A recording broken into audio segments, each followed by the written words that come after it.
I feel like it's just another tool.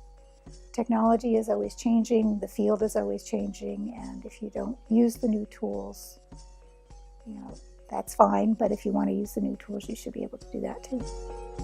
The idea is not really necessarily in art anymore to create a representational image. So that was kind of thrown out the window with abstract art anyway. So for me, I don't think there's anything that's cheating. I think it's all's fair. There are a lot of unique skills for working digitally, so I think that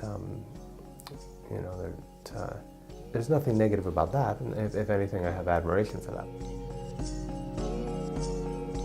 There's just so many possibilities, and so that the idea that it's really limitless is, it really changes the way I see art.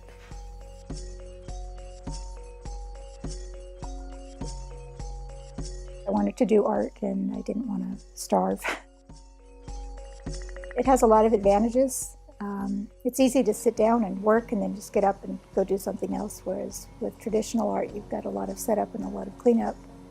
It allowed me to explore areas that I wouldn't have been able to otherwise, wouldn't even known about.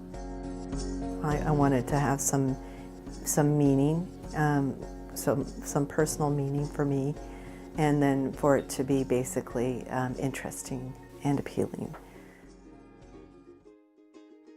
That's why I think it's natural for me to have more respect for people that seem to have put in more hours or maybe have more talent, or more of a clear vision, and they're producing work that grabs me.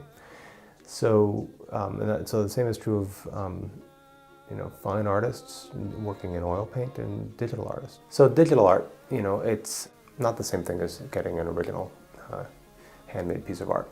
I do think, not my own personal belief, but just I think the public's perception is that there's greater value on something that's quote-unquote handmade, something that is unique and original. A lot of people do have opinions about it, and I've had to deal with that. People value a beautiful photograph that's printed out and framed, but if I've created artwork on the computer and printed it out and framed it, it doesn't hold the same value for some reason. I wouldn't be willing to pay as much for a digital piece as I would be paying for an original piece.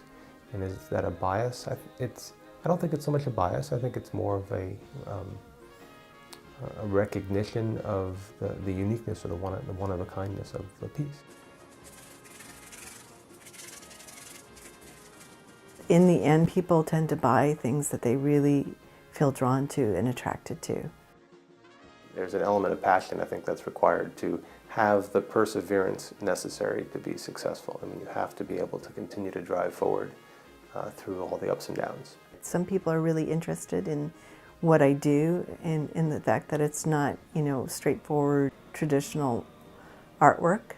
I kind of do what I want to do and what appeals to me, and I find that appeals to a lot of people. It's like anything in life, and if you're going to do it, you have to really work at it.